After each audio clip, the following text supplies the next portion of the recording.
में भूकंप के झटके महसूस किए गए हैं। डर के मारे लोग घरों से बाहर निकल आए हैं। अलग अलग जगहों पर भूकंप के झटके महसूस किए गए हैं। इस वक्त की बड़ी खबर आपको दे रहे हैं। कई जगहों पर तेज भूकंप के झटके महसूस किए गए हैं। इस वक्त की बड़ी खबर आपको बता रहे हैं,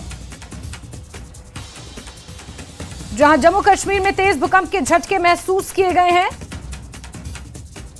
डर के मारे लोग घरों से बाहर निकल आए हैं और अलग अलग जगहों पर भूकंप के झटके जम्मू कश्मीर में महसूस किए गए हैं।